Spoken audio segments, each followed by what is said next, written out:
আমার বন্ধুগণ, নমরুদ ইসলামের বিরোধিতা করে টেকতে পারে নাই, আবু জেহেল মুহাম্মদ সাল্লামের বিরুদ্ধে ষড়যন্ত্র করে টেকতে পারে নাই। আমার বন্ধুগণ, আল্লাহর নবী হযরত মূসা আলাইহিস সালামের বিরুদ্ধে হাজারো ষড়যন্ত্র করেন, ফিরাউন টেকতে পারে নাই, পোষা কানি খেয়ে নীল সাগরে ডুবে মরেছে। আজ যারা কোরআনের বিরোধিতা করে, আলেমদের যারা বিরোধিতা করে, লাঞ্ছিত হয়ে অপমানিত হয়ে দুনিয়া থেকে বিদায় নেবে, কোন মানুষ ঠেকাতে পারবে না। দরকার ঠিক কিনা? আমরা পবিত্র কোরআনুল কারীমকে পার্লামেন্টে না দিয়ে এই কোরআনুল কারীমকে আমরা চুমা খাই মসজিদের কোনায়, আর আমাদের ঘরের কোনায় আমরা রেখে দিয়ে যখন একদিন রমজান মাস আসে বছরে একটু চুমু খায় একটু পড়ি আর চোখের পানি ফেলে কাঁদি। আমাদের ইঁদুরলা তুললে পারে, যতই পানি তোলা হোক, যেমন দুর্গন্ধ যুক্ত, ওই পানি দুর্গন্ধ তেমন দূর হয় না। আল্লাহর কোরআন পার্লামেন্টে না দিয়ে চুমু খেয়ে কোরআন পড়ে এদেশে শান্তি আসবে না। দরকার ঠিক না?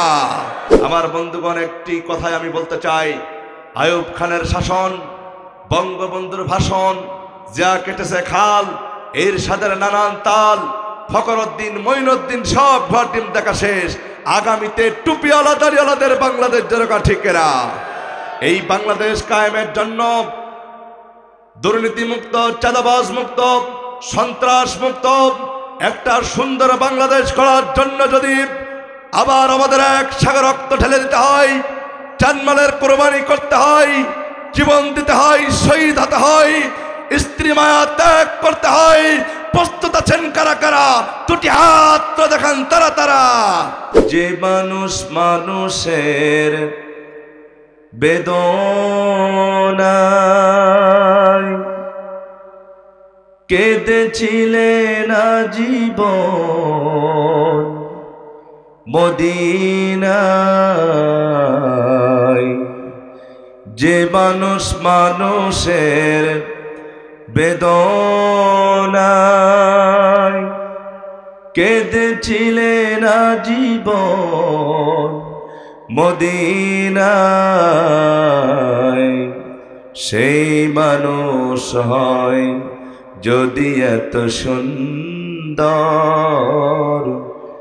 না জানি তাহলে তুমি কত সুন্দর, কত সুন্দর। আল্লাহুম্মা, সকলে বলুন, বালাগাল উলা বিকামালিহি, কাশাফাদ দুজা বিজামালিহি, হাসনাত জামিউ খিসালিহি, সাল্লু হুয়াল হাবিবুল্লাযী তুরজা শাফাআতুহু লিকুল্লি হাওলিন মিনাল আহওয়ালি মুকতাহিমি, বালাগাল উলা সাল্লু सूरत यूसुफ बेदारी, हिकमत लुकमान मा, करिए कुरान बारी, एह दिले साद माने मा, बलागल उला बिकमालिही, कशाफत दुजा बिजमालिही, हसरत जमीउ খিসালিহি। মক্কা মদিনায় আমার মনের বাসনা, মক্কা মদিনায় আমার মনের বাসনা, ছেড়ে দে নৌকা মাঝি যাব মদিনা, তুই ছেড়ে দে নৌকা মাঝি যাব মদিনা, আমার হৃদয়ে কাবা নয়নে মদিনায়, আমার হৃদয়ে কাবা নয়নে মদিনা, ছেড়ে দে নৌকা মাঝি যাব মদিনা, তুই ছেড়ে দে নৌকা মাঝি যাব মদিনা। আলহামদুলিল্লাহ, বাংলাদেশে ঐতিহ্যবাহী ঝিনাইদহ জেলার, বিশেষ করে কালীগঞ্জ উপজেলার অন্তর্গত খদ্দ ধূপাদি পূর্ব খেনপাড়া জামে মসজিদ ও যুব সমাজ কর্তৃক আয়োজিত চতুর্থ বার্ষিক তাফসীরুল কুরআন মাহফিলের সম্মানিত মান্যবর সভাপতি জনাব মাস্টার মোহাম্মদ নুরুল ইসলাম মঞ্জু খান, আল্লাহ তাআলা আজকের মাহফিলের সভাপতিকে কবুল আর মঞ্জুর করুক। সকলে বলি আমিন, আরো জোরে বলি আমিন। আজকের মাহফিলের সম্মানিত দ্বিতীয় বক্তা হিসেবে আলোচনা করেছেন বিশিষ্ট ইসলামী চিন্তাবিদ, বলিষ্ঠ কণ্ঠস্বর হযরত মাওলানা মুফতি আবুল কালাম আজাদী। আল্লাহ পাক মুফতি আবুল কালাম আজাদী ভাইকে কবুল আর মঞ্জুর করুক। সকলে বলি আমিন। আজকের মাহফিলের সম্মানিত পরিচালক জনাব মোহাম্মদ হাসান কবির খান, ইমাম খদ্দ ধূপাদি পূর্ব খানপাড়া জামে মসজিদ। আর আমার ডান পাশে বসে আছেন আমার প্রিয় ভাই। আসলে ভাই অনেকবার যোগাযোগ করেছেন, কষ্ট করে আমার তারিক ভাই অনেকবার ফোন দিয়ে বলেছেন, ভাই কোনো সমস্যা নাই তো। এই খোঁজ যে নিয়েছেন একজন আলেমকে, আমি দোয়া করি আল্লাহ তাআলা তারিক ভাই সহ যারা মাহফিলের ইন্তজাম করেছেন কষ্ট করে টাকা দিয়া পয়সা দিয়া, সকলকে আল্লাহ পাক কবুল আর মঞ্জুর করুক। সকলে বলি আমিন, আরো জোরে বলি আমিন। আজকের মাহফিলের সামনে বসা যুবক তরুণ ভাইয়েরা, প্রীতি সমতুল্য চাহাজিরা, পর্দার আলো অবস্থানত সর্বগুণে গুণান্বিতা মা এবং বোনেরা, সম্মানিত সাংবাদিক বন্ধুগণ, আইন শৃঙ্খলায় নিয়োজিত প্রশাসনিক ভাইয়েরা, আমার একান্ত আপন জনেরা, সর্বপ্রথম ওই আল্লাহ তাআলার শুকরিয়া আদায় করছি যে মহান মালিক আমাদেরকে পৃথিবীর শ্রেষ্ঠ জায়গা জান্নাতের বাগিচায় কুরআনুল কারীমের কথা শোনার জন্য বসার এবং আসার সুযোগ দান করেছেন। আমরা সেই মহান মালিকের দপ্তরে কণ্ঠ উজাড় করে কালিমাতুশ শুকুর আদায় করছি। সকলে বলছে আলহামদুলিল্লাহ, আরো জোরে বলি আলহামদুলিল্লাহ। রব্বানা লাকাল হামদ হামদান কাসীরান তাইয়্যিবান মুবারাকান ফি। আমরা প্রশংসা করলাম এমন এক আল্লাহ তাআলা, জাল্লাত তাআলা আকাশ আর জমিনের মালিক, বিস্তীর্ণ জমিনের মালিক, হায়াত আর মৌতের মালিক। জোরে কোন ঠিক কিনা? এই পৃথিবীর সৃষ্টিকর্তাকে আল্লাহ তাআলা। আল্লাহ বলছেন, আমি হলাম আল্লাহ, আমার সাথে যারা দেয় পাল্লা ওদের মাথায় ধরে একটাও রাখি না কোনো কাল্লা। ধরে বলুন সুবহানাল্লাহ। যারা ইসলামের সাথে বিয়াদবি করেছে যুগে যুগে, তারা সকলেই লাঞ্ছিত অপমানিত হয়ে জুতার বাড়ি খেয়ে বিদায় নিয়েছে। মুসলমান যারা ঠিক কিনা? আমার বন্ধুগণ, নমরুদ ইসলামের বিরোধিতা করে টেকতে পারে নাই, আবু জেহেল মুহাম্মদ সাল্লামের বিরুদ্ধে ষড়যন্ত্র করে টেকতে পারে নাই। আমার বন্ধুগণ, আল্লাহর নবী হযরত মূসা আলাইহিস সালামের বিরুদ্ধে হাজারো ষড়যন্ত্র করেন, ফিরাউন টেকতে পারে নাই, পোষা কানি খেয়ে নীল সাগরে ডুবে মরেছে। আজ যারা কোরআনের বিরোধিতা করে, আলেমদের যারা বিরোধিতা করে, লাঞ্ছিত হয়ে অপমানিত হয়ে দুনিয়া থেকে বিদায় নেবে, কোন মানুষ ঠেকাতে পারবে না। দরকার ঠিক কিনা? আমার বন্ধুগণ, এই জন্য কোরআনের পক্ষে থাকতে হবে, ইসলামের পক্ষে আমাদের সকলকে থাকতে হবে, কোনো শয়তানের পক্ষে আমাদের থাকা যাবে না। দরকার ঠিক কিনা?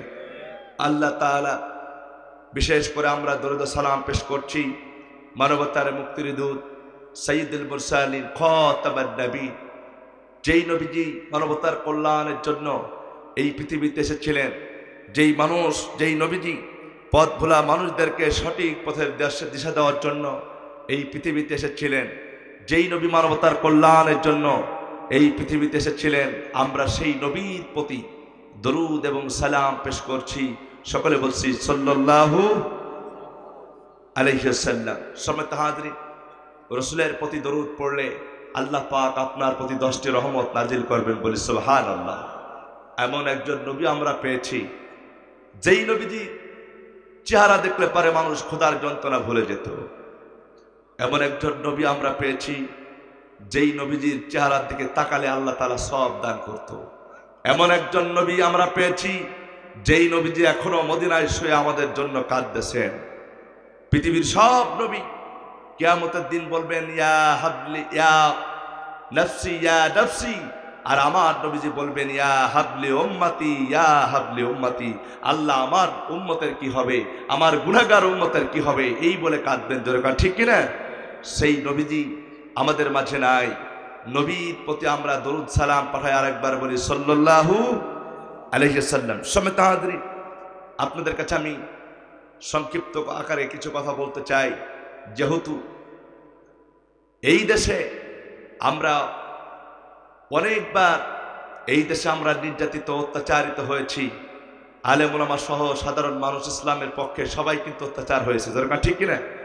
এই ব্যাপারে আপনারা 5 আগস্টের পর থেকে নিয়ে অনেক বক্তব্য, অনেক হুঙ্কার শুনেছেন, কোনো জিনিস শুনতে আর বাকি নাই। তবে আমি আপনাদের কাছে ওই দিকে না গিয়া আজকে আমি কুরআনুল কারীম এবং হাদিস থেকে কিছু কথা বলবো, যেগুলো শুনলে পারে আপনি আমি নাজাত পেতে পারি, ঠিক কিনা আমার বন্ধুগণ?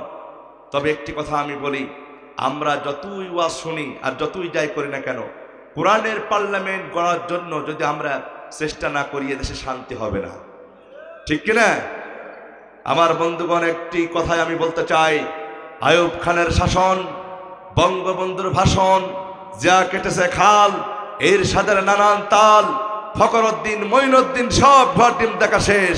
আগামীতে টুপিওয়ালা দাড়িওয়ালাদের বাংলাদেশ জনগণ, ঠিক কিনা?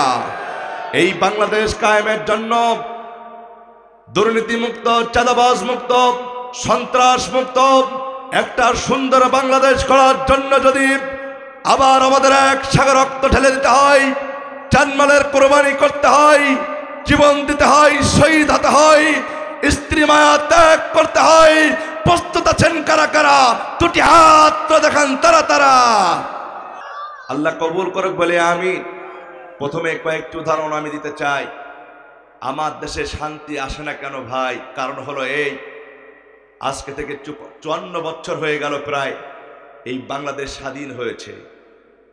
কেউ তার স্বামীর আদর্শ, কেউ তার বাবার আদর্শ, কেউ তার নেত্রীর আদর্শ বাস্তবায়ন করার জন্য চেষ্টা করেছে।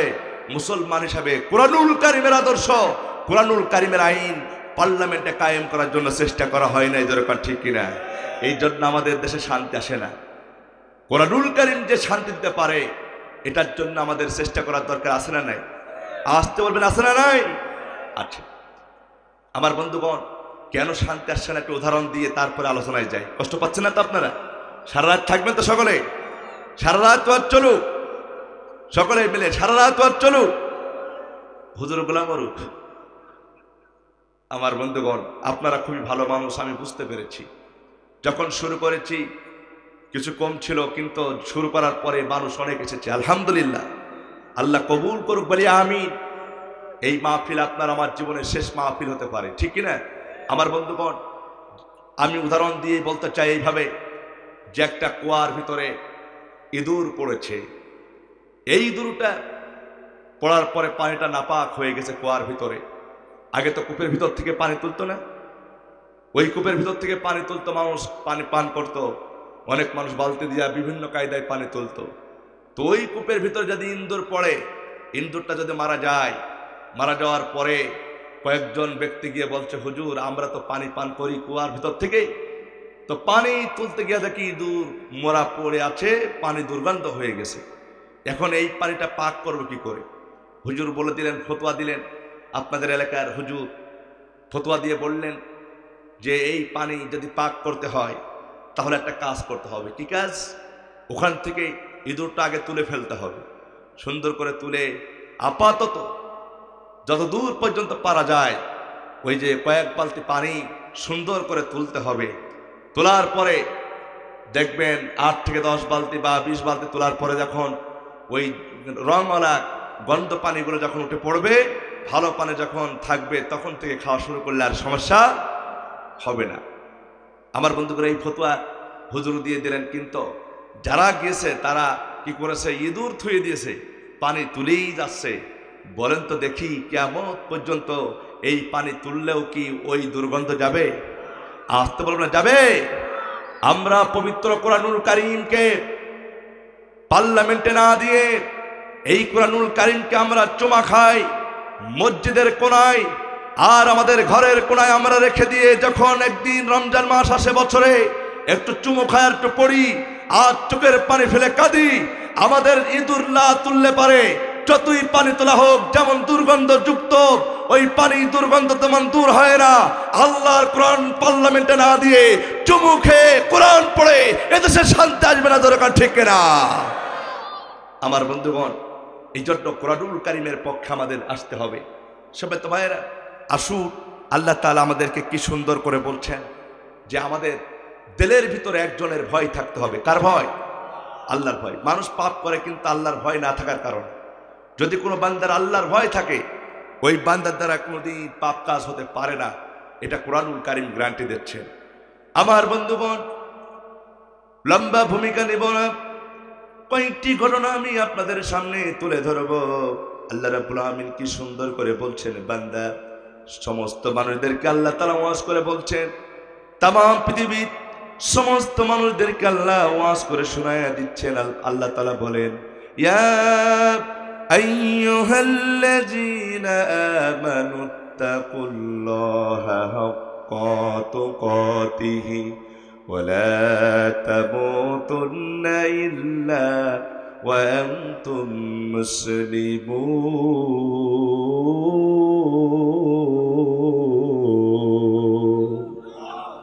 আল্লাহ রাব্বুল আমিন বলেন, হে ইমানদারগণ, তোমরা মহান আল্লাহ তাআলাকে ভয় করার মতো ভয় করো, আর ওয়ালা তামুতুন্না ইল্লা ওয়া আনতুম মুসলিমুন, আর মুসলমান না হয়ে কেউ তোমরা কবরে শোনা জোরে কান ঠিক না? আমার বন্ধুগণ, কোন বান্দা যদি আল্লাহ রাব্বুল আলামিনকে ভয় করে, ওই বান্দার দ্বারা কোনোদিন আর অন্যায় কাজ হতে পারে না। আল্লাহর ভয় অন্তরাত্মা যদি কেউ কেঁপে ওঠে, ওই বান্দার জীবনে কোনোদিন গুনাহ থেকে, খারাপ কাজ থেকে বান্দা বিরত থাকবে আল্লাহর ভয়ে। যেরকম ঠিক কিনা? আল্লাহর ভয় কেমন করে করতে হয়, অন্তরাত্মা কেমন করে কেঁপে ওঠে, এই ব্যাপারে একটা হাদিস আমার মনে পড়ে গেল। হযরতে আব্দুল্লাহ ইবনে উমর রাদিয়াল্লাহু তাআলা হতে বর্ণিত। আমার বন্ধুগণ, একটা হাদিস এসেছে বুখারী, মুসলিম ও মিশকাত শরীফের হাদিসে। আব্দুল্লাহ ইবনে উমর রাদিয়াল্লাহু তাআলা বর্ণিত যে 3 জন সাহাবী। কয়জন সাহাবী? 3 জন ব্যক্তি।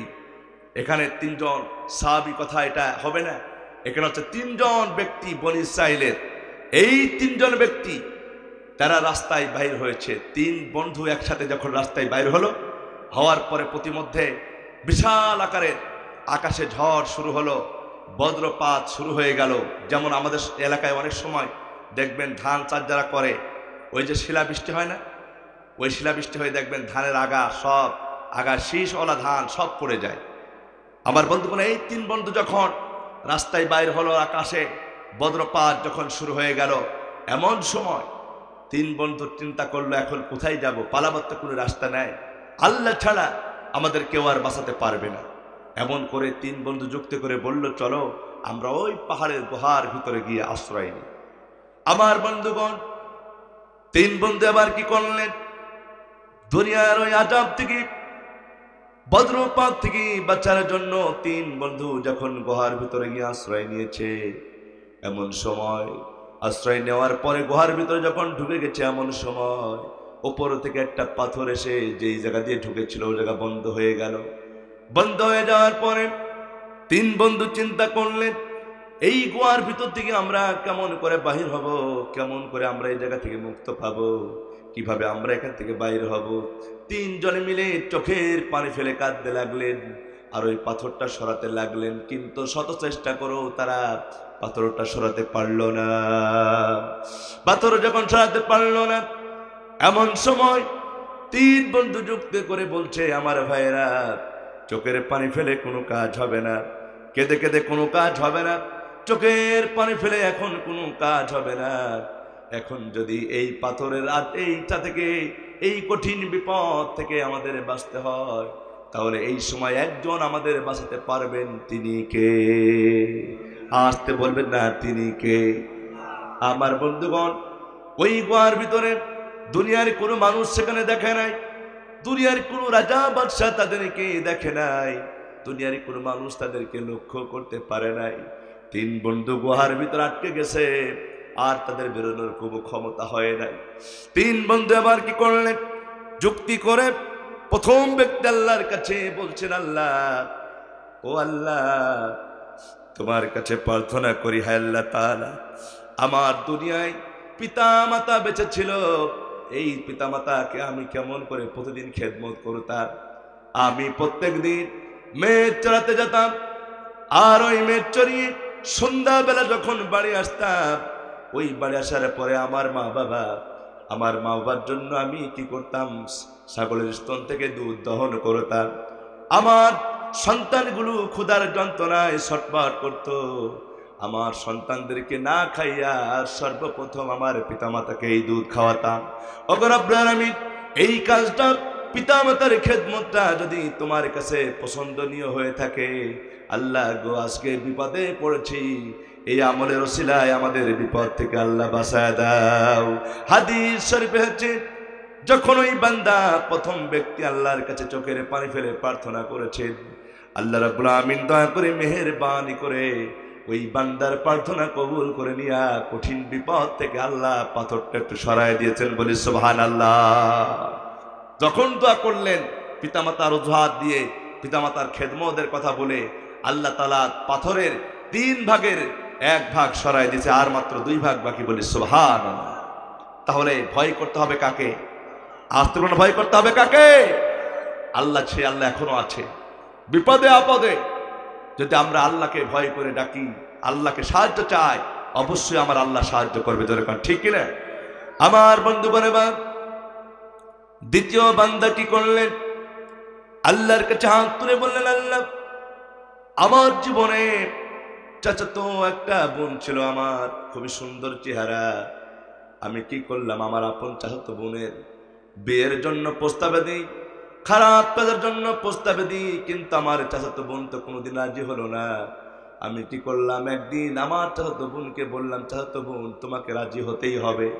বারবার বলার পরে আমার চাচাতো বোন বলল, হ্যাঁ, তোমার সাথে আমি রাজি হতে পারি, কিন্তু আমাকে একটা কাজ করতে হবে, আমাকে 100 দিরহাম দিতে হবে। 100টি দিরহাম যদি তুমি জোগাড় করতে পারো যুবক, তোমার সাথে আমি প্রেম নিবেদন করব, তোমাকে আমি ভালোবাসবো, যা বলবা তাই শুনবো। শেষ পর্যন্ত ওই যুবকটা বলল, আল্লাহ, আমি কি করলাম? চাচাতো বোনকে ভালোবাসার জন্য 100টি দিরহাম আমি জোগাড় করে ফেলেছি। 100টি দিরহাম জোগাড় করে যখন আমার চাচাতো বোনকে আমি নগদ দিয়ে দিলাম, শেষ পর্যন্ত আমার চাচাতো বোন আমার কথায় আমার সাথে প্রেম নিবেদন করতে, আমার সাথে খারাপ কাজ করতে, জিনার কাজ করতে রাজি হয়ে গেল। ওগো রব্বুল আলামিন, এমনকি আমার চাচাতো বোনের 2 পায়ের মধ্যখানে আমি বসে পড়লাম। এমন সময় দুনিয়ার কোনো মানুষ দেখে নাই, দুনিয়ার কোনো রাজা বাদশা কেউ দেখে নাই। ওগো আল্লাহ, তুমি তো সব দেখেছো রব্বুল আলামিন। এমন সময় যখন আমি খারাপ কাজ করতে শুরু করব, জিনা কাজ করতে শুরু করবে, এমন সময় আমার চাচাতো বোন বলল, হে যুবক, তুমি একমাত্র আল্লাহকে ভয় করো। কাকে ভয়? আল্লাহকে ভয় করো। এই কথা বলার সঙ্গে সঙ্গে আমি আর জিনার কাজ করলাম না, আল্লাহর ভয়ে, জাহান্নামের ভয়ে আমার এই অন্তরটা কেঁপে উঠলো। চোখের পানি ফেলে আমি কাঁদতে লাগলাম। জিনার কাজ আর করি নাই। আমি ইচ্ছা করলে ওখানে জিনা করে ফেলতাম, আমি ইচ্ছা করলে আমার বোনের সাথে অন্যায় কাজ করতে পারতাম আল্লাহ, কিন্তু তোমার ভয়ে, তোমার জাহান্নামের ভয়ে আল্লাহ এই অন্যায় কাজ আমি করি নাই। ওগো রব্বুল আলামিন, সেই আমলটা আমি যেহেতু তোমার ভয়ে খারাপ কাজ থেকে ফিরে এসেছি, ও গো আল্লাহ, আমি অন্যায় কাজ তো করি নাই তোমার ভয়ে, যদি এই আমলটা তোমার কাছে পছন্দনীয় হয়ে থাকে মাবুদ গো, দয়া করে মেহেরবানি করে আজকে বড় বিপদে পড়েছি, পাথরটা একটু সরায়া দাও। আল্লাহ নবী বলেন হাদিস শরীফের ভিতরে, দ্বিতীয় ব্যক্তি যখন মুনাজাত করে হাত নামিয়ে ফেলেছেন, সঙ্গে সঙ্গে আল্লাহ রাব্বুল আলামিন ওই পাথরটার 3 ভাগের 2 ভাগ আল্লাহ পাক সরায় দিয়েছে। এই জন্য সব সময় ডাকতে হবে কাকে? আসতে বলবেন না, ডাকতে হবে কাকে? আমার বন্ধুগণ, এবার তৃতীয় ব্যক্তির কথা বলতেছি। ওই তৃতীয় যুবক, আল্লাহর ভয় কেমন করতে হবে, আল্লাহর ভয় কেমন করা দরকার একটু ভালো করে শোনেন। আজকে আমরা যারা পাপ করি, গুনাহ করি, সুদ খাই, যেটা ব্যভিচার করি, একটাই কারণ, আমাদের ভিতরে আমার আল্লাহর ভয় নাই। আমার বন্ধুগণ, তৃতীয় ব্যক্তি আল্লাহর কাছে বলল, আল্লাহ আমার বাড়িতে একটা চাকর থাকতো, আমার বাড়িতে একটা চাকর সবসময় আমার বাড়িতে কাজ করত। আমার ওই চাকরের বেতন যখন নির্ধারিত দিন শেষে তার বেতন আমি দিয়ে দিলাম, বেতন দিয়ে দেওয়ার পরে আমার চাকর কি করল, বেতনগুলা নিয়ে কয়েকদিন পরে আমার চাকর ওই বেতনগুলো আমার কাছে দিয়ে বলল, ভাই আমি এখন এই টাকাগুলা নেব না, আপনার কাছে রেখে গেলাম আমানত হিসাবে, কিছুদিন পরে আমার এই টাকাগুলা ফেরত দিও। এমন কথা বলে যখন চলে গেল, তখন ওই ব্যক্তি বলছে, আল্লাহ আমার কাছে আমার চাকুর বেতনগুলো দিয়ে গেল, আমি ইচ্ছা করলে পারে বেতনগুলো মেরে কেটে খেতে পারতাম, আমি ইচ্ছা করলে পারে ওই টাকাগুলো আমি নিজেই নিয়ে নিতে পারতাম, কিন্তু আমি কেউ ওই টাকাগুলো নিই নাই, বরং আমার ওই চাকুরের জন্য অনেক ছাগল আমি কিনেছি, অনেক বকরি আমি কিনে আস্তে আস্তে এক পাল হয়ে গেছে। কয় পাল? বিশাল বড় পাল একটা হয়ে গেছে। এক পাল হয়ে যাওয়ার পরে আমি চিন্তা করলাম, এই পালগুলো হয়ে গেছে, আমার চাকর সে আমার বাড়ি কাজ করত, এই জিনিসগুলো আমি মেরে কেটে খাবো না। আমার বন্ধুগণ, এবার তৃতীয় ব্যক্তি বলছে, আল্লাহ কিছুদিন পরে যখন ওই রাখাল ওই চাকুর আমার কাছে ফিরে আসলো, আমি তখন বললাম, বেতন আমার কাছে যখন চাইলো, আমি বললাম তোমার সেই টাকাগুলা দিয়ে আমি ছাগল কিনেছি, পালন করতে করতে এক পাল পর্যন্ত হয়ে গেছে, যাও আজকে তোমার টাকা সহ এই ছাগলের পালগুলো তুমি নিয়ে চলে যাও। সঙ্গী সঙ্গী চাকর বলল, ও আমার মনিব, ও আমার মালিক, তুমি কি আমার সাথে বেয়াদবি করছো নাকি? আমি তো এত টাকা দিই নাই, এত ছাগল তো আমার নাই। সঙ্গে সঙ্গে এই মালিক বলল, তোমার টাকা দিয়ে আমি ছাগল পুষে এতগুলা হয়ে গেছে, আজকে তোমার দিয়ে দিলাম, দান করে দিলাম, যাও এগুলা তুমি নিয়ে যাও। চাকুর এবার হাসতে হাসতে ছাগলের পাল নিয়ে চলে গেল। এবার মালিক ওই মনিব বলছে, আল্লাহ আমি ইচ্ছা করলে গরিবের মালগুলো আমি মেরে কেটে খেতে পারতাম, আমি ইচ্ছা করলে ওই গরিবের টাকাগুলো আমি মেরে কেটে খেতে পারতাম, কিন্তু আমি সেটা করি নাই, বরং আল্লাহ তোমার ভয়ে, তোমার সন্তুষ্টির জন্য আমি ওই গরিবকে সুন্দর করে এক পাল ছাগল দিয়ে দিয়েছি। এটা যদি তোমার পছন্দ হয়ে থাকে আল্লাহ, দয়া করে মেহেরবানি করে আজকে বিপদে পড়েছি, আজকে আমাদের পাথরটা একটু সরায় দাও। আল্লাহ নবী বলেছেন, তৃতীয় ব্যক্তি যখন হাত তুলে আল্লাহর কাছে ফরিয়াদ করে এই দোয়া করেছেন, সঙ্গে সঙ্গে পাথরটির 3 ভাগের ভিতরে 3 ভাগে সরে গেছে। বলি সুবহানাল্লাহ। সঙ্গে সঙ্গে 3 বন্ধু কঠিন বিপদ থেকে তারা মুক্ত পেয়ে গেল। বলি সুবহানাল্লাহ। এই জন্য ভয় করতে হবে হৃদয়ের ভিতরে কাকে? আল্লাহর ভয় করতে হবে। আল্লাহ রাব্বুল আলামিন তাই বলেন, ইয়া আইয়ুহাল্লাযীনা আমানু তাকুল্লাহা হাক্কা তুকাতিহি ওয়া লা তামুতুন্না ইল্লা ওয়া আনতুম মুসলিমুন। জোরে বলুন আল্লাহু আকবার। আল্লাহ রাব্বুল আলামিন বলেন, হে ঈমানদারগণ, তোমরা আল্লাহ রাব্বুল আলামিনকে যথাযথভাবে ভয় করো। ওয়ালা তামুতুন্না ইল্লা ওয়া আনতুম মুসলিমুন। আর মুসলমান না হয়ে তোমরা কেউ কবরে এসো না। এই জন্য সব সময় আল্লাহর ভয় করতে হবে। যখন ঠিক কিনা? গোটা পৃথিবীর মানুষ, সব শ্রেণীর মানুষ যাকে ভালোবাসে তিনি হচ্ছেন আল্লামা দেলোয়ার হোসেন সাঈদী। যখন ঠিক কিনা? এই মানুষটিকে মিথ্যা মামলা দিয়া 13টি বছর জালেম সরকারি শাসক তাকে অন্ধকার জেলখানার প্রকোষ্ঠের ভিতরে বন্দী করে রেখেছিল। আমার বন্ধুগণ, যারা আল্লামা সাঈদীকে অন্যায়ভাবে জেলখানায় বন্দী করেছিল, তাদের যদি আল্লাহর ভয় থাকতো, জাহান্নামের ভয় থাকতো, আল্লামা সাঈদীকে তারা জেলখানায় দিতে পারতো না। দরকার ঠিক না? আমার বন্ধুগণ, সেই সাঈদীর একটাই অপরাধ, সাঈদীর কোনো অপরাধ ছিল না।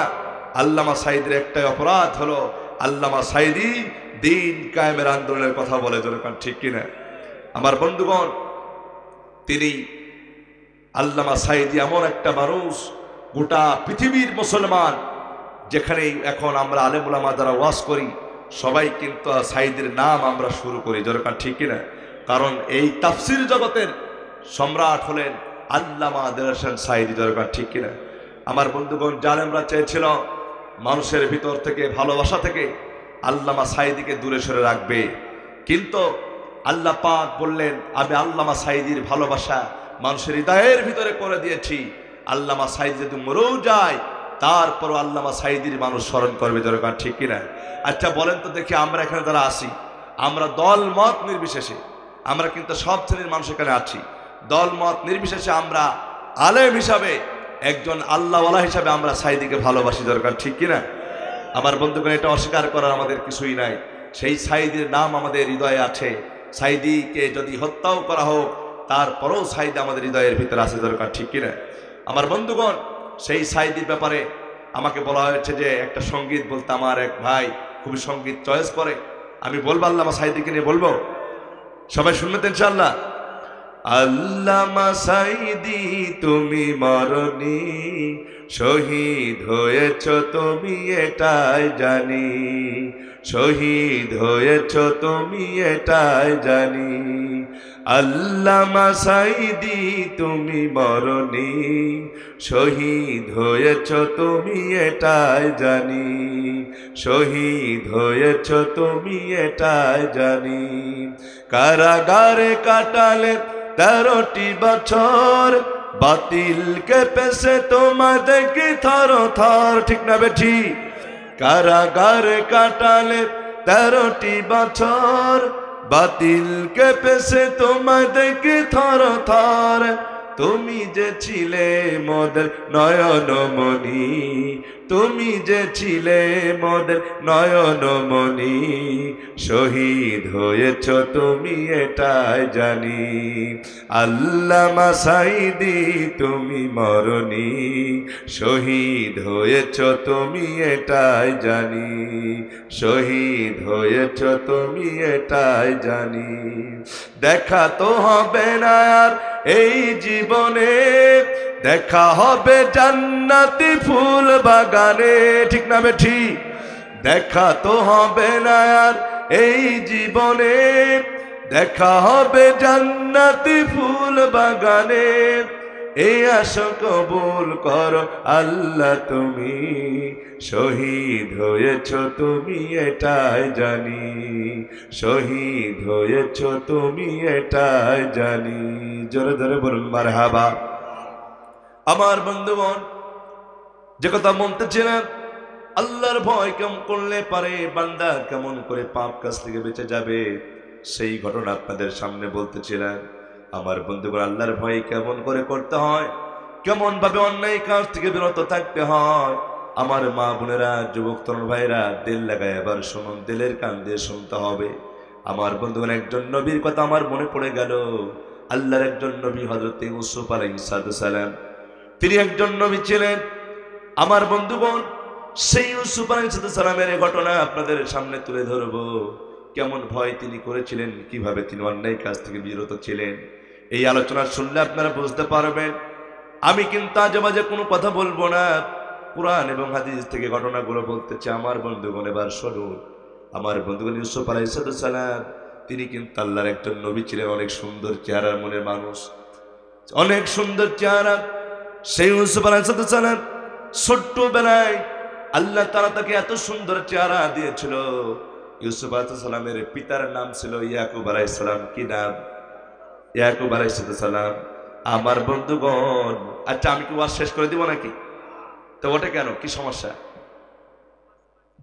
ঘুম লাগছে নাকি আপনাদের? আসান ও, বুঝতে পেরেছি। গতকালকে হয়তো মাহফিল ছিল, এলাকায় ছিল মাহফিল।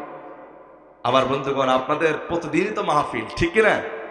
আজকের এই দিনটা একটু আলোচনাটা আগে বুঝার চেষ্টা করুন। আমি কিন্তু বেশি লম্বা আলোচনা করব না, আমি আজকেও অল্প সময় ছেড়ে দেবো। তবে মূল কথাটা আমি না বললেই নাই, আলোচনা করার দরকার, ঠিক কিনা?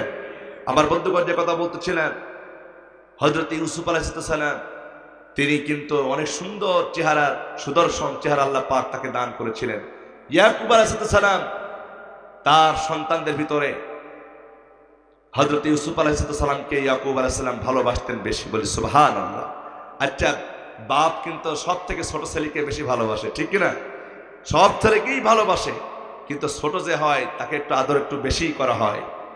আমার বন্ধুগণ, ইউসুফ আলাইহিস সালাম কি তার আব্বা ইয়াকুব অনেক ভালোবাসতেন, মহব্বত করতেন, কিন্তু ইউসুফ আলাইহিস সালাম তিনার ভালোবাসার কারণে তার 11টি ভাই তারা এটা পছন্দ করতো না, তারা এটা ভালোবাসতো না।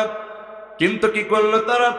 ষড়যন্ত্র করে একদিন তার আব্বাকে ডাক দিয়ে বলল, আমার আব্বা যান, একটা কাজ আমাদেরকে করতে হবে। আমরা প্রতিদিন মেয়ে চড়াতে যাই, আগামী কালকে আমার সাথে আপনার এই ছেলেটার ইউসুফকে আমাদের সাথে পাঠাতে হবে।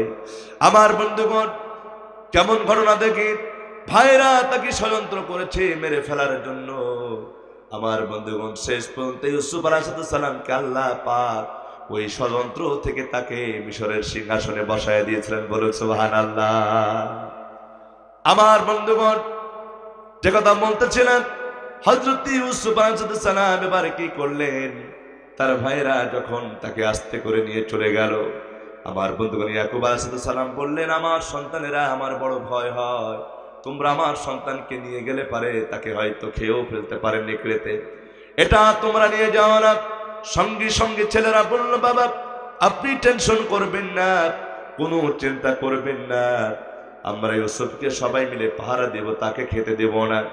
আমার বন্ধুগণ, এবার এই কথা শুনে ইউসুফ আলাইহিস সালামকে তাদের ভাইয়ের সাথে যখন যেতে দেওয়া হলো, সঙ্গী সঙ্গী ইউসুফের ভাইরা ষড়যন্ত্র করে ইউসুফ আলাইহিস সালামকে শরীর থেকে পোশাকটা খুলে ফেলেছে।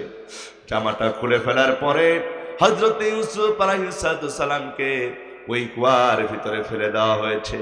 আমার বন্ধুগণ, ফেলে দেওয়ার পরে তার আপন ভাইরা কি ষড়যন্ত্র করেছে দেখেন। তার ভাইরা সবাই মিলে ষড়যন্ত্র করে, তার অন্যান্য ভাইরা ষড়যন্ত্র করে ওই জামার ভিতরে রক্ত লাগিয়েছে।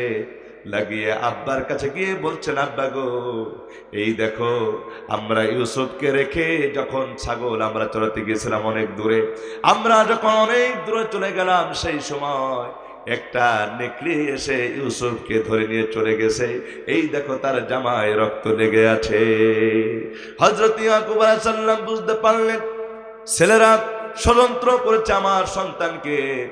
হযরত ইয়াকুব আলাইহিস সালাম বললেন যে আমার সন্তান, মনে মনে তিনি চিন্তা করলেন যে আমার সন্তানকে তারা হয়তো কুয়ার ভিতরে অথবা অন্য কোনো জায়গায় ফেলে দিয়েছে, আমার সন্তান মরে নাই। তেনার ভিতরে এই প্রতিবাদ চলে আসতেছে। এমন সময় ইয়াকুব আলাইহিস সালাম তিনি সব জানার পরেও ছেলেদের কিছু বললেন না। তিনি শুধু প্রতিদিন কান্দেন সন্তানের জন্য, কাঁদতে কাঁদতে চোখের পানি ফেলতে ফেলতে হযরত ইয়াকুব আলাইহিস সালামের শেষ পর্যন্ত সন্তানের চিন্তায় তার দুটো চোখ পর্যন্ত একেবারে অন্ধ হয়ে গিয়েছিল। আমার বন্ধুগণ, সেই ইয়াকুব আলাইহিস সালামের সন্তান ইউসুফকে আল্লাহ রাব্বুল আলামিন যখন তার কুয়ার ভিতরে ফেলে দেওয়া হলো, আল্লাহর বান্দারা দেখেন ইউসুফ আলাইহিস সালামের ঘটনা আনতেছি এই কারণে, কেমন করে আল্লাহর ভয় তিনি করেছিলেন একটু বোঝাবো সামনের দিকে। আমার বন্ধুগণ, এবার হযরত ইউসুফ আলাইহিস সালামকে যখন কুয়ার ভিতরে ফেলে দেওয়া হলো, কুয়ার ভিতরে ফেলে দেওয়ার পরে আমার বন্ধুগণ তার ভাইয়েরা চিন্তা করলো ইউসুফ আর বেঁচে থাকবে না, সে দুনিয়া থেকে চলে যাবে চিরদিনের জন্য। ইউসুফ আলাইহিস সালাম আর বাঁচতে পারবে না, সে মরে যাবে। কিন্তু রাখে আল্লাহ, মারে কে? মারে আল্লাহ, রাখে কে? জোরে কর ঠিক কিনা? আমার বন্ধুগণ, আল্লাহ যদি কাউকে বাঁচাতে চায়, পৃথিবীর কোনো মানুষ তাকে মারতে পারবে না। আর আল্লাহ যদি কাউকে মারতে চায়, পৃথিবীর কোনো মানুষ তাকে বাঁচাতে পারবে না। জোরে কর ঠিক কিনা? আপনারা জানেন জালেম স্বৈরাচারী শাসক এক নয় দুই নয় 17টা বছর যে অত্যাচার করেছে, নির্যাতন করেছে, আয়নাঘর, তারপরে টর্চার সেল তৈরি করেছে। ওই আয়নাঘরের ভিতরে ব্যারিস্টার আইমানকে দেওয়া হয়েছিল, কিন্তু আল্লাহ রাব্বুল আমিন আইমানের হায়াত দিয়েছেন, যার কারণে ব্যারিস্টার আইমান কিন্তু আবার ফিরে এসেছে। দরকার ঠিক কিনা? যার আল্লাহ হায়াত দেয় সে বেঁচে থাকে, আর যাকে আল্লাহ মারে কেউ তাকে বাঁচাতে পারে না। দরকার ঠিক কিনা? আমার বন্ধুগণ, কি ঘটনা দেখেন, যখন কুয়ার ভিতরে হযরত ইউসুফ আলাইহিস সালামকে ফেলে দেওয়া হয়েছে, এবার কুয়ার ভিতর থেকে কিছু মানুষ পানি তোলার জন্য গেছে, বালতি নিয়ে গেছে। ওই পানি তোলার সময় ইউসুফ আলাইহিস সালামকে আল্লাহ তাআলা স্মরণ করে দিলেন, ও ইউসুফ, এখন তোমার আর ঘুমানোর পালা নয়, এই পানির ভিতর থেকে যদি বাঁচতে হয়, ওই যে পানির বালতি যে কত দেওয়া হয়েছে, ওই বালতি চিপে ধরো আর ওর ভিতরে সুন্দর করে ওঠো। বলি সুবহানাল্লাহ। আমার বন্ধুগণ, হযরত ইউসুফ আলাইহিস সালাম ওই বালতির ভিতরে সুন্দর করে যখন বসে পড়েছে, তারা কষ্ট করে তোলার পরে ডাঙায় যখন উঠে পড়েছে, তারা বলল, আমরা একটা সুন্দর গোলাম পেয়েছি। কি পেয়েছি? সুন্দর একটা গোলাম পেয়েছি। এই গোলামটাকে আমরা বাজারে বিক্রি করব অনেক টাকা দিয়া। শেষ পর্যন্ত তাকে একটা বাজারে নিয়ে গিয়া অনেক টাকার বিনিময়ে বিক্রি করে দেওয়া হলো। আমার বন্ধুগণ, ইউসুফ আলাইহিস সালাম তিনি নিজেও জানে না আমি একজন বাদশা হব, আমি একজন প্রেসিডেন্ট হব, এটা কিন্তু ইউসুফ আলাইহিস সালাম জানতেন না। আল্লাহ রাব্বুল আলামিন তাকে কবুল করেছেন, কেউ ঠেকাতে পারে না। জোরে কান ঠিক কিনা? আমার বন্ধুগণ, শেষ পর্যন্ত বাজারে যখন ইউসুফকে বিক্রি করা হয়েছে, এমন সময় ওই বাজার থেকে তারা আবার বেশি দামে বিক্রি করার জন্য আবার অন্য একটা বাজারে নিয়ে গেছে। ওই জায়গাতে মিশরের বাদশা আজিজ এবং তার স্ত্রী জুলাইখা, এই দুইজন মিলে বাজারে গেছে গোলাম কেনার জন্য। গোলাম কিনতে গিয়া তারা লক্ষ্য করে দেখলেন একটা সুন্দর চেহারার মানুষ, অনেক সুন্দর সুদর্শন এক যুবক। আমার বন্ধুগণ, হযরত ইউসুফ আলাইহিস সালামকে জুলাইখা দেখার পরে চিন্তা করেছে, এই গোলাম আমার চাই। ধরে কান ঠিক কিনা? আমার বন্ধুগণ, জুলাইখা বলল, স্বামী গো, এই গোলামটাকে আমার নিতে হবে, এই গোলামটা আমি নিতে চাই, এই গোলামটাকে আমার টাকা দিয়ে হলো, ওর যত টাকা লাগুক আমি কিনতে চাই। সঙ্গে সঙ্গে মিশরের বাদশা আজিজ চিন্তা করলো, আমার স্ত্রী যেহেতু চাচ্ছে, এটাকে কিনতেই হবে, কারণ স্ত্রী কথা না শুনলে সমস্যা আছে না নাই? আস্তরণ আছে না নাই? কোন স্ত্রী যদি স্ত্রীর কথা যদি স্বামী না শুনতে চায়, দেখবেন ভাত দেওয়ার সময় স্ত্রী রাগ করি পেজ ঘুরে ভাত দেবে, বলবে খাও। ঠিক কিনা? কথাই বলতে চায় না। তবে আমার এলাকার মা বোন অনেক ভালো, এরকম নাই। তো হযরতে ইউসুফ আলাইহিস সালামকে কেনার জন্য জুলাইখা যখন স্বামীকে বলল, স্বামী আজ রাজি হয়ে গেল। সঙ্গে সঙ্গে অর্থ মুদ্রা, স্বর্ণ, টাকা পয়সাগুলা দিয়া যখন ইউসুফ আলাইহিস সালামকে কিনে নিয়ে গেল, যাওয়ার পরে জুলাইখা কি করলো, আস্তে আস্তে যখন সে ওই ইউসুফ আলাইহিস সালাম বড় হতে লাগলেন, বড় হওয়ার পরে যখন একটা যুবক সুদর্শন হয়ে গেছে, এমন সময় জুলাইখা চিন্তা করছে, আমার স্বামীর চেহারা তেমন ভালো না, আমি এই ইউসুফের সাথে আমার প্রেম নিবেদন করতে হবে। দরকার ঠিক কিনা? আমার বন্ধুগণ, কিভাবে প্রেম নিবেদন করেছে দেখেন। ইউসুফ আলাইহিস সালাম ভয় করে কাকে? আস্তেপন ভয় করে কাকে? যেহেতু তিনি একজন নবী। ঠিক কিনা? আমার বন্ধুগণ, হযরত ইউসুফ আলাইহিস সালামকে আবার জুলাইখা বারবার প্রেমের প্রস্তাব দিচ্ছে, কিন্তু ইউসুফ আলাইহিস সালাম জুলাইখার সাথে প্রেম নিবেদন করতে চায় না। জুলাইখার সাথে কখনো ইউসুফ ঘুরেও তাকায় না। কিন্তু জুলাইখা চিন্তা করলো, জ্বালারে জ্বালা পাঞ্জাবিওয়ালা। ধরে ঠিক কিনা? এই পাঞ্জাবিওয়ালা আমার দিকে কেন তাকায় না? আমি চাই এই ইউসুফের সাথে প্রেম নিবেদন করতে। কিন্তু জুলাইখার এই প্রেমে যখন বারবার জুলাইখা ইউসুফকে প্রস্তাবে দিল, আমার বন্ধুগণ, জুলাইখা বারবার বলল, তোমার প্রস্তাব আমি গ্রহণ করতে চাই না। কিন্তু আমার দেশের যদি কোনো যুবক যদি হতো, আমার দেশের কোনো যুবক যদি এরকম সুন্দরী মেয়ে প্রস্তাবে দেয়, বলেন তো দেখি ওই যুবকটা গ্রহণ করবে কি করবে না? আগেই এক পায়ে খাড়া। ঠিক কিনা? কিন্তু ইউসুফ আলাইহিস সালাম আল্লাহর ভয়ে, আল্লাহর কবর আযাবের ভয়ে জুলাইখার প্রস্তাব তিনি মানে নাই। ধরে বলল সুবহানাল্লাহ। আমার বন্ধুগণ, এবার কি হলো, হযরত ইউসুফ আলাইহিস সালামকে জুলাইখা বারবার প্রস্তাব দেওয়ার পরে ওই প্রস্তাব যখন জুলাইখার এই প্রস্তাব ইউসুফ আলাইহিস সালাম যখন গ্রহণ করলেন না, শেষ পর্যন্ত কি করলো জুলাইখা? ষড়যন্ত্র করে এক নয় দুই নাই, বরং 7টা দরজা তালা লাগাইয়া ইউসুফকে একটা ঘরের ভিতরে নিয়ে গেছে।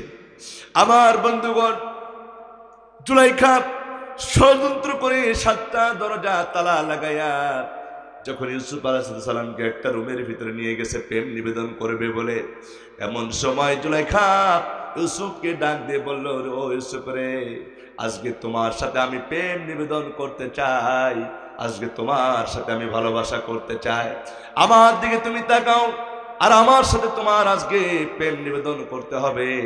ইউসুফ আলাইহিস সালাম একটি বারের জন্য জুলাইখার দিকে তাকালেন না।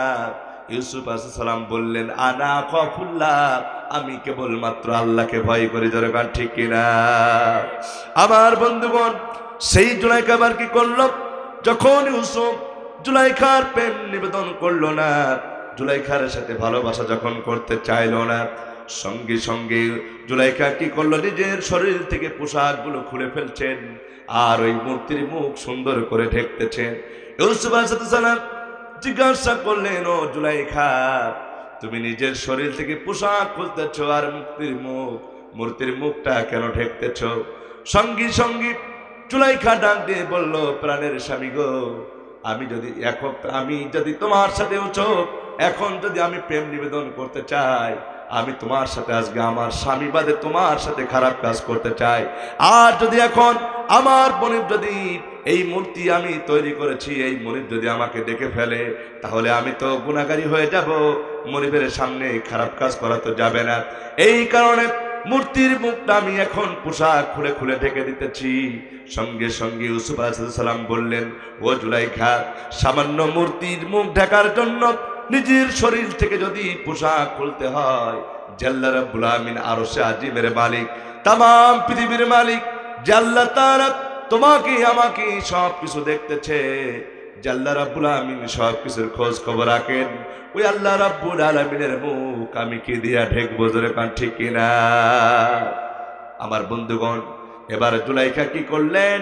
ইউসুফ আলাইহিস সালামের দিকে দৌড়ে চলে আসতেছেন ধরার জন্য।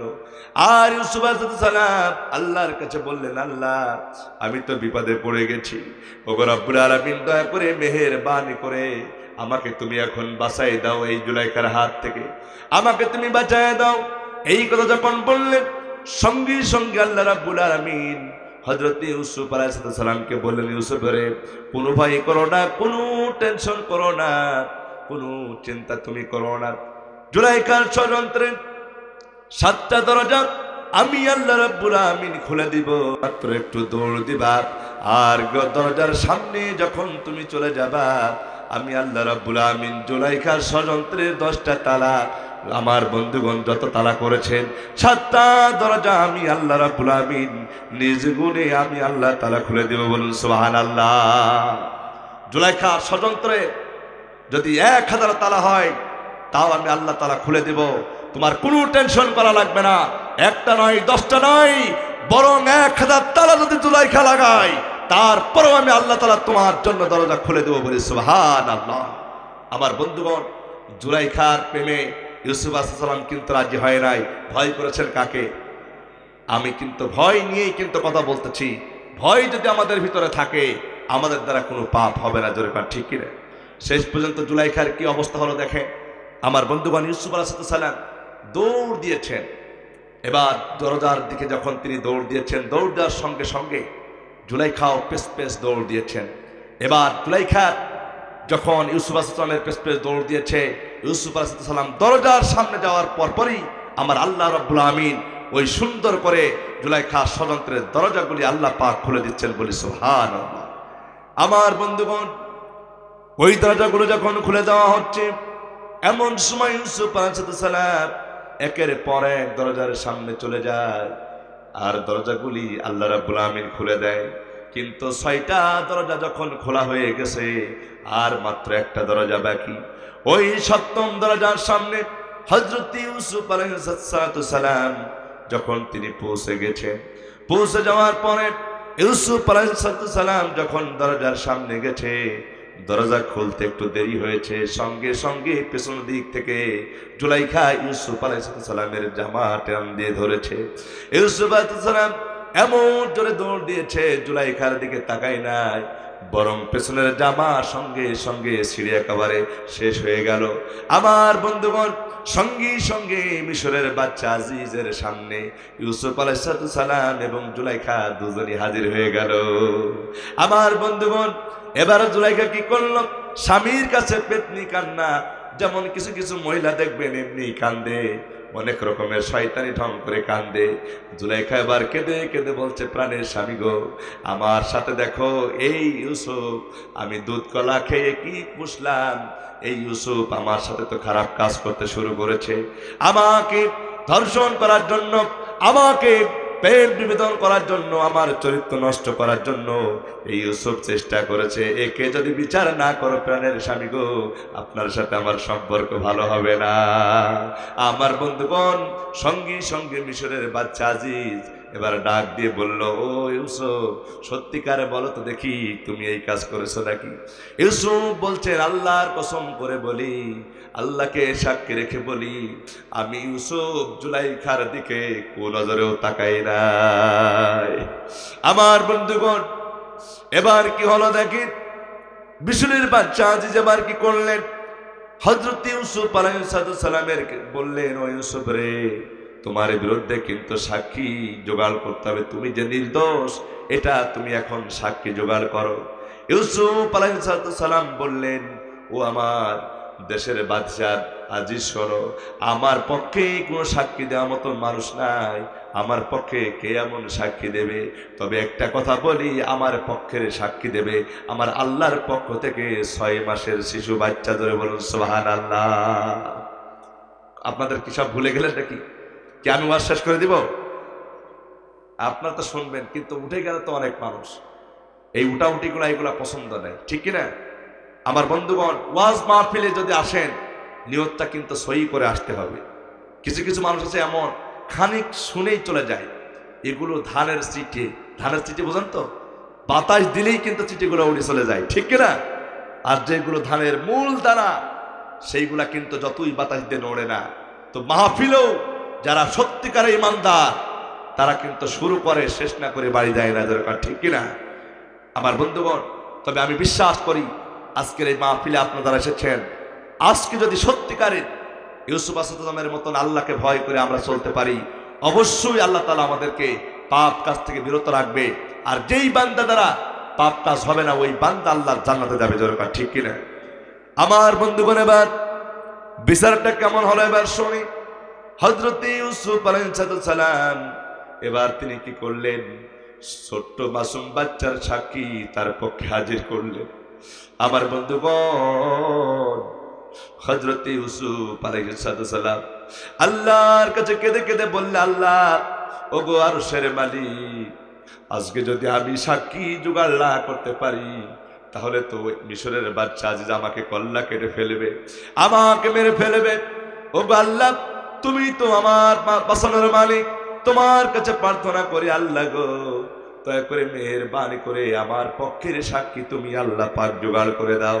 আল্লাহ বলল, ইউসুফ, চোখের পানি ফেলে কেঁদো না, টেনশন করো না, তুমি যে একজন নির্দোষ মানুষ, তুমি একজন আল্লাহওয়ালা মানুষ, তুমি যে একজন ভালো মানুষ, এটা প্রমাণ করে দেবে ছোট্ট বাচ্চা, 6 মাসের শিশু। বলি সুবহানাল্লাহ। আমার বন্ধুগণ, এবার আদালতে বিচার শুরু হয়ে গেছে। বিচার যখন শুরু হয়ে গেছে, আমার বন্ধুগণ, এর ফাঁক দিয়ে আর একটা কথা বলি, আমাদের বাংলাদেশের আলেম আল্লামা দেলোয়ার হোসেন সাঈদীর বিরুদ্ধেও কিন্তু সাক্ষী হাজির করা হয়েছিল। আপনারা জানেন কি জানেন না? সাক্ষী হাজির করা হয়েছিল। সেই সাক্ষী হলো শুকুরঞ্জন বালি।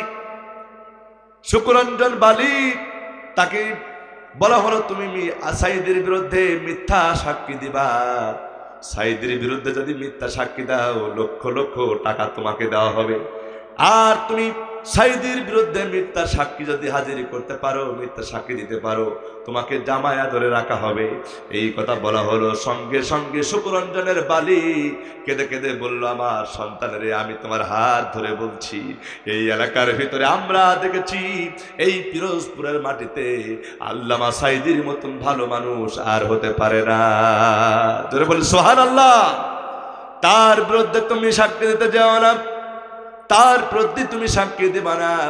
সঙ্গী সঙ্গী শুকরঞ্জন বালি তিনি বলেছিল, ও আমার মা, টেনশন করো না, চিন্তা করো না, আমাকে যদি আদালতে হাজির করা হয় অন্তত বলবো আমি আল্লামা সাইদি নির্দোষ, তার কোনো অপরাধ নাই। ঠিক না? এই কথা বলার কারণে, সত্য কথা বলার কারণে শুকরঞ্জন বালিকে মাটি পথে অথবা আকাশ পথে তাকে একেবারে নিয়ে গেল কলকাতায়। সেখানে জেলখানায় রাখা হয়েছিল। কিন্তু আল্লাহর কি মহিমা, শুকরঞ্জন বালি কিছুদিন পরে বাড়ি এসে আল্লামা সাইদি যেদিন মারা গেল, ওই দিন উনি মায়কে মুখ লাগায়া বলেছিল, হে দেশবাসী শোনো, গোটা পৃথিবীর মানুষ শোনো, আল্লামা সাইদি বিশ্বনন্দিত মুফাসসির শহীদ মরহুম আল্লামা দেলার হোসেন সাইদির কোনো অপরাধ নাই, তিনি রাজাকার নাই, তিনি ধর্ষণকারী নাই, তিনি একজন সত্য ভালো মানুষ। এটা আমি বলার কারণে আমার দেশে থাকতে দেয় নাই। যেরকম ঠিক কিনা? তিনি সত্য সাক্ষী দিয়েছে। যুগে যুগে যারা ভালো মানুষ তারা যে সত্য, এটা প্রমাণ হয়ে গেছে। যেরকম ঠিক কিনা? আল্লামা সাইদি একজন নির্দোষ, তার মৃত্যুর পরেই কিন্তু সেটা প্রমাণ হয়েছে। যেরকম ঠিক কিনা? আমার বন্ধুগণ, ইউসুফ আলাইহিস সালাম এবার কি করলেন? চোখের পানি ফেলে কেঁদে কেঁদে বুক ভাসায়া বললেন, আল্লাহ, আমাকে তুমি বাঁচায় দাও, কঠিন বিপদ থেকে আমাকে রক্ষা করো। আমার বন্ধুগুলো, এবার তিনি আল্লাহর প্রতি ভরসা করে ওই আদালতে ছোট্ট একটা মাসুম বাচ্চাকে হাজির করা হলো। সেই মাসুম বাচ্চা হলো জুলাইখার আত্মীয়। কোন কোন বর্ণনা এসেছে জুলাইখার ফুফাতো বোনের মেয়ে, অথবা কোন কোন বর্ণনা এসেছে জুলাইখার মামাতো বোনের মেয়ে। আমার বন্ধুগণ, সেই বাচ্চাকে হাজির করা হলো। হাজির করার পরে ইউসুফ আলাইহিস সালাম তিনাকে বলা হলো, ইউসুফ, এই দুধের বাচ্চা, 6 মাসের বাচ্চা কেমন করে কথা বলবে? তো বলতে পারবে না। ইউসুফ আলাইহিস সালাম বললেন, কথা বলতে পারবে কি পারবে না আমার আল্লাহ জানে, তোমরা তো জানো না। দরকার ঠিক কিনা? আমার বন্ধুগণ, হযরত ইউসুফ আলাইহিস সালাম আল্লাহর কাছে প্রার্থনা করে ওই ছোটো মাসুম বাচ্চার কপালে যখন হাত রাখলেন, আর মাথায় হাত বুলালেন, কপালে হাত বুলালেন, আর যখন কুরআনুল কারীম থেকে ইউসুফ আলাইহিস সালাম তিনার মতন তিনি আল্লাহর কাছে প্রার্থনা করে বললেন, ও মাসুম বাচ্চা, বলো আজকে সত্যিকার কে দোষী আর কে নির্দোষ, এটা তোমার মুখ দিয়ে বাইর হতে হবে। সঙ্গে সঙ্গে ওই মাসুম বাচ্চাটা কাঁদতে কাঁদতে সুন্দর করে তিনি কিছুক্ষণ পরে থেমে বলল, ও বাচ্চা আজিজ, শোনো, আমি মাসুম বাচ্চা হতে পারি, কিন্তু আমার কথা হলো ইউসুফ আলাইহিস সালামের সামনের দিকে যদি জামা ছিঁড়া থাকে তাহলে হবে ইউসুফ আলাইহিস সালাম দোষী। আমার বন্ধুগণ, মিশরের বাচ্চা আজিজ অবাক হয়ে যাচ্ছে। ছোট্ট বাচ্চা কেমন করে কথা বলে! আমার বন্ধুগণ, তার কথা শুনে সবাই দাঁড়িয়ে পড়েছে। এবার ছোট মাসুম বাচ্চাটা, 6 মাসের শিশু, ডাক দিয়ে বলল, ও মিশরের বাচ্চা আজিজ, শোনো, হযরত ইউসুফ আলাইহিস সালামের সামনের জামা যদি ছেঁড়া থাকে তাহলে ইউসুফ আলাইহিস সালাম হয়ে যাবে দোষী, আর যদি ইউসুফ আলাইহিস সালামের পেছনের জামা যদি ছেঁড়া থাকে মনে রাখতে হবে ওই জুলাইখা, পাপিষ্ঠ জুলাইখা, সে হলো দোষী। জোরে বলুন সুবহানাল্লাহ। শেষ পর্যন্ত আল্লাহ রাব্বুল আলামিনের হুকুমে মিশরের বাচ্চা আজিজ হযরত ইউসুফ আলাইহিস সালামের পেছনের দিকে হাত দিয়ে দেখলো পেছনের দিকে জামা ছিঁড়া। ইউসুফ আলাইহিস সালাম তিনি নির্দোষ, অপরাধ করে নাই, সেটা প্রমাণ হয়ে গেল। জোরে বলি সুবহানাল্লাহ। এই জন্য আল্লাহর ভয় করার দরকার আছে না নাই? আমার বন্ধুগণ, আল্লাহর পক্ষে থাকবে যারা, ইমানের পক্ষে থাকবে যারা, তাদের সম্মান আমার আল্লাহ রাব্বুল আমিন বাড়ায় দেবে। যেরকম ঠিক কিনা? আমার বন্ধুগণ, লাস্টের কথা আপনাদেরকে বলি, আল্লাহ রাব্বুল আমিন সুন্দর করে বলছেন, বান্দা তোমরা আল্লাহকে যথাযথ হয়ে ভয় করো আর মুসলমান না হয়ে কবরে শোনা। আবার বন্ধুগণ, কবর এমন একটা জায়গা, ওই জায়গাতে বন্ধুর পরিচয় দিয়ে কাজ হবে না। কবর এমন একটা জায়গা, কোন রাজা বাচ্চার পরিচয় দিয়ে কবরে নাজাত পাওয়া যাবে না। কবর এমন একটা জায়গা, যেই জায়গাতে আমল ছাড়া ছাড় পাওয়া যাবে না। আমার বন্ধুর হযরতে আল্লাহর নবীর একজন সাহাবী, নাম হলো হযরতে ওসমান গনি রাদিয়াল্লাহু আনহু। তিনি একজন আল্লাহর নবীর সাহাবী ছিলেন। কবরের পাশ দিয়ে যাওয়ার সময় তিনি চোখের পানি ফেলে কাঁদতেন। একদিন হযরতে ওসমান গনি রাদিয়াল্লাহু আনহু তিনি কবরের পাশ দিয়ে যাওয়ার সময় যখন কান্না শুরু করে দিয়েছেন, হঠাৎ করে সাহাবীরা ওসমানকে ডাক দিয়ে বলল, ওসমান, তুমি কেন চোখের পানি ফেলে কান্দো? কি হয়েছে তোমার? সঙ্গে সঙ্গে আল্লাহর নবীর সাহাবীরা যখন এই কথা বলল, ওসমান রাদিয়াল্লাহু আনহু বললেন, আল্লাহর নবীর সাহাবীরা, আমি কেন কান্দি, কবর দিয়ে কেন কান্দি তোমরা তা জানো না? আমি কান্দি এই জন্য, এই কবরে আমার আপন আব্বা মা, আমার দাদা দাদি কবরে ঘুমিয়ে আছে। এমনও তো হতে পারে আগামী কালকে আমি লাশ হয়ে যেতে পারি, আমি মরে যেতে পারি। কখন মৃত্যু হবে আমি বলতে পারবো না, কখনকার মৃত্যু হবে কেউ তো আমরা বলতে পারবো না। আল্লাহ নবীর সাহাবীরা, আমি চিন্তা করি মরে যাওয়ার পরে আল্লাহ পাক আমাকে মাফ করবে কিনা, ক্ষমা করবে কিনা, কবরের আযাব থেকে আল্লাহ পাক আমাকে মুক্ত দান করবে কিনা জানি না।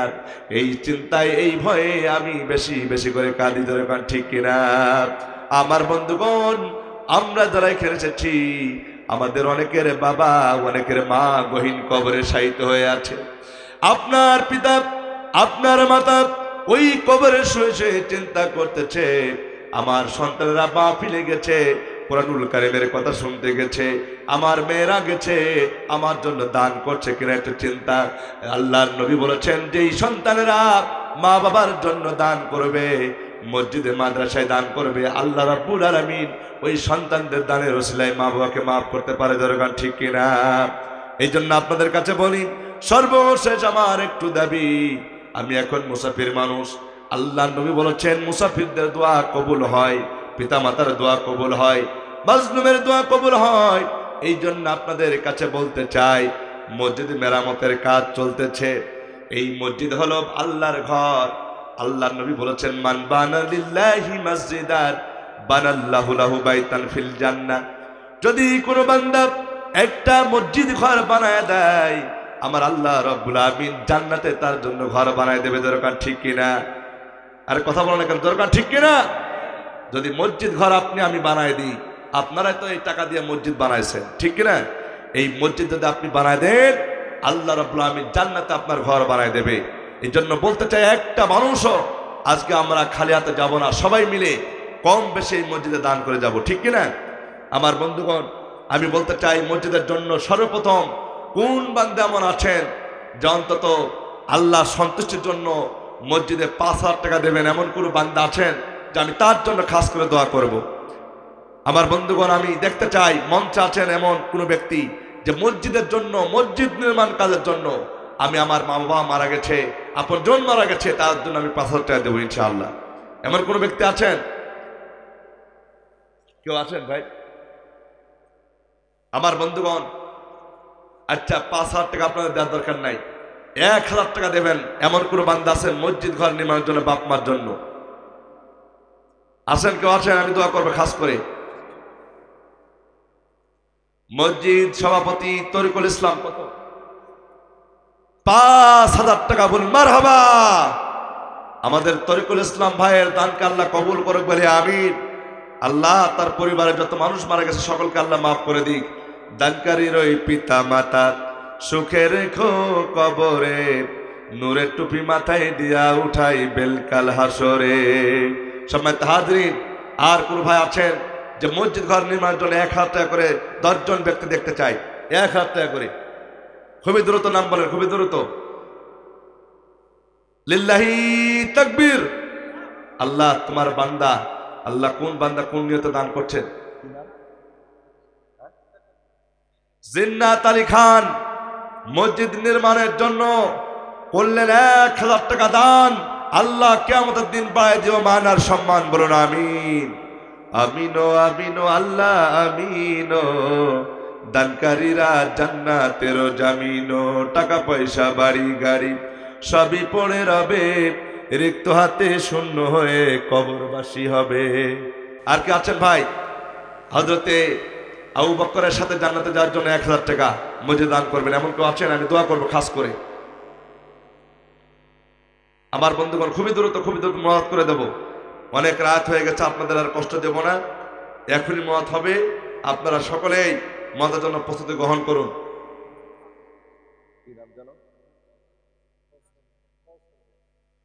লিল্লাহি তাকবীর। ওই পেছনের ভাইরা আপনারা সবাই মিলে জোরে একটু তাকবীর দেন, লিল্লাহি তাকবীর। কাউসার আলী ভাই, আপনারা এই মাহফিলে করলেন 5000 টাকা দান, আল্লাহ বায়দা মানার সম্মান বলি আমিন। এরকম তো কিছু মানুষ দিলেই তো হয়ে যায় ইনশাআল্লাহ, ঠিক কিনা? আমার বন্ধুগণ, এত রাত্রে আসলে কালেকশন না করলেও নাই, কারণ কালেকশন করতে হয় প্রথমেই, আমি বলেছিলাম। তো যাই হোক, শেষ বেলায় মানুষ ঠিক থাকে না, সবাই ওয়াজ শুনে শুনে একেবারে অস্থির মতন হয়ে যায়, ধৈর্যহারা হয়ে যায়। আর বসে থাকাও কিন্তু 2-4 ঘন্টা খুবই কষ্টের কাজ, ঠিক কিনা আমার বন্ধুগণ? তারপরেও আপনারা যারা বসেছেন, আল্লাহ তাআলা আপনাদেরকে মাফ করুক বলে আমিন। সম্মানিত হাজরিন, এবার আপনারা যে যা পারেন, এই স্বেচ্ছাসেবক ভাইরা যাচ্ছেন, যে যা পারেন দান করবেন। আর যে 500 টাকা করে দেবেন আমার কাছে দেবেন, আমি দোয়া করবো আপনাদের মসজিদের জন্য দেবেন। 500 টাকা করে তাদেরটা নিয়ে এখানে দোয়া করবে ইনশাআল্লাহ। খুব দ্রুত, একটা মানুষ উঠবেন না, সকলেই মহাজের জন্য প্রস্তুত গ্রহণ করেন। স্বেচ্ছাসেবক ভাইরা সবাই এখানে ভেতরে আসো, সকলেই।